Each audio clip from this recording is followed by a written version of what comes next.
For our van build out, we chose the Mercedes-Benz 2021 Sprinter, the 2500 high roof model, two-wheel drive. There's really no need for four-wheel drive. We're not going to off-road with the RC stuff, so the two-wheel drive was fine. We picked the Mercedes because it's good. It rides smoothly, and the interior is wonderful. The sound is good. You can insulate this. You could really insulate any van, but this one in particular was good.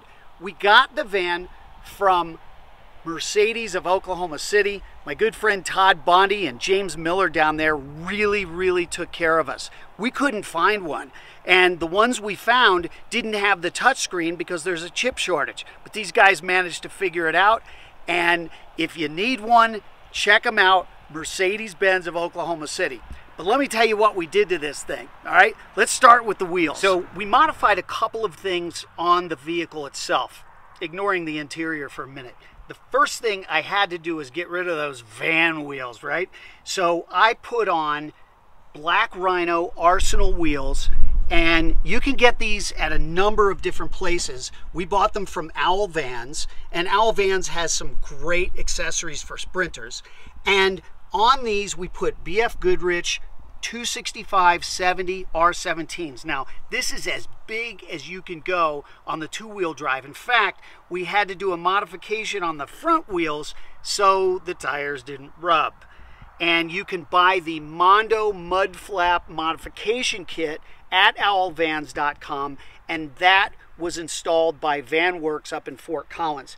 But we did a little other tricky thing, and this is a Rentec chip that allows you to change the tune on the engine to get a more linear acceleration curve. There's plenty of power in this thing. It is a diesel, but this thing does a great job in making it a little peppier and more linear and less jumpy with the turbo. Now, there's a little switch on here that I have to point out. It says stock, and then it says modified. If you need to take this in to the Mercedes dealer, you'd switch it over to stock, plug it in, it takes 2 minutes, and the thing is back to stock, and nobody knows any different.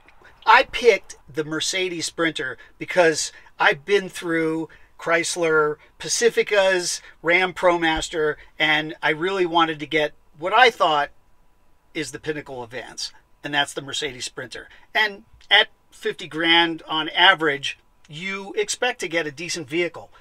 They've really thought about this. The first thing that I love about this van is it's quiet. Now, I have a factory partition here. It came like this.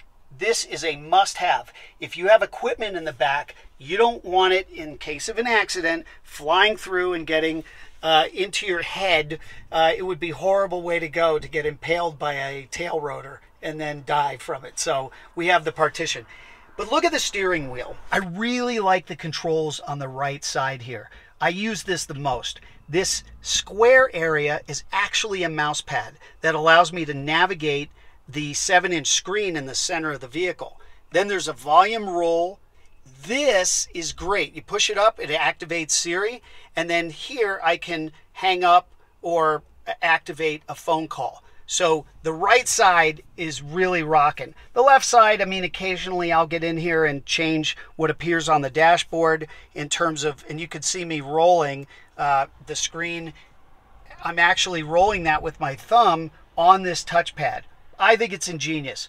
But you know what's better than all the electronic whiz-bang stuff?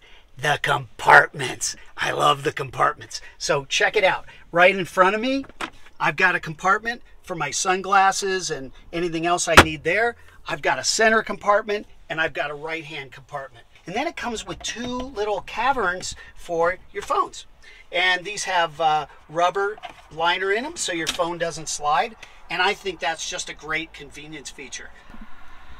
If you order the Sprinter van, get the 360 camera package. I have a curved driveway that's a pain in the butt. I cannot use the side mirrors as hard as I try.